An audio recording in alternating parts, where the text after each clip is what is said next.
মৰমৰ ছাত্ৰ ছাত্ৰীসকল, তোমালোকে সাধু শুনি ভাল পোৱা, সেইকাৰণে আজি মই তোমালোকলৈ এটা ধুনীয়া সাধু লৈ আহিছোঁ। সাধুটোৰ নাম জানানে? সিংহ আৰু নিগনি। আহাচোন আমি শুনো।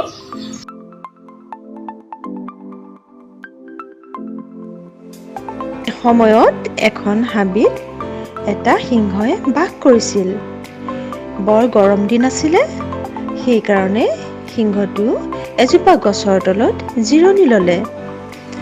এটা গাঁতৰ ভিতৰৰ পৰা সেইদিনা এটা নিগনিয়ে ইফালে সিফালে চাই অ'ত ত'ত জাপ দি গৈ থাকোঁতে হঠাতে গৈ সি সিংহটোৰ গাতে পৰিলগৈ।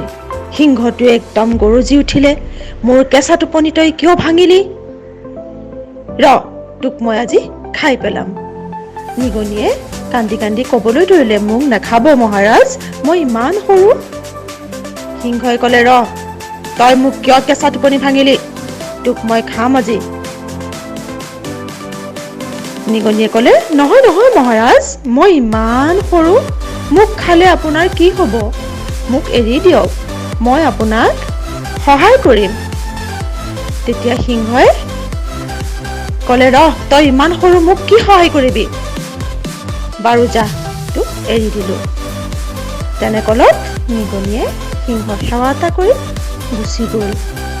অন্য এদিন হাবিখনত সিংহটো গৈ আছিল। তাৰ বৰ পিয়াহ লাগিল। পানী খাবলৈ যাওঁতে চিকাৰীয়ে পেলাই থোৱা জালত পৰিল আৰু সি চিঞৰিবলৈ ধৰিলে। সি কিন্তু জালখনৰ ৰছীবোৰ ছিঙিব নোৱাৰিলে। তাৰ চিঞৰটো কণমানি নিগনিটোৱে আহি থাকোঁতে শুনা পাই সি তৎক্ষণাত জালত ওপৰত উঠি তাৰ চোকা চোকা দাঁতকেইটাৰে কুটি কুটি জালখন ছিঙি দিলে আৰু সিংহ জালৰ পৰা ওলাই লৰ মাৰিলে। আৰু সিংহই নিগনিক ধৰি পেলাই ক'লে, হেৰা নিগনি, তুমি ইমান সৰু হ'লেও মোক সহায় কৰিলা, তোমাৰ কাৰণেহে আজি মোৰ ৰক্ষা পৰিল। তোমালোকে সাধুটো শুনিলা, বৰ ভাল পালা। ইয়াৰ পৰা আমি কি শিকিলোঁ বাৰু? ইয়াৰ পৰা আমি সকলোৱে শিকিলোঁ যে সৰুৱেও ডাঙৰক সহায় কৰিব পাৰে।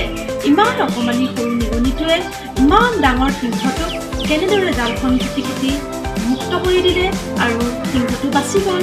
সেইকাৰণে আমি কেতিয়াও সৰুৱে সহায় নকৰে বুলি ভাবিব নোৱাৰোঁ। সদায় আমি ভাবিব লাগে যে সৰুৱেও ডাঙৰক সহায় কৰিব পাৰে।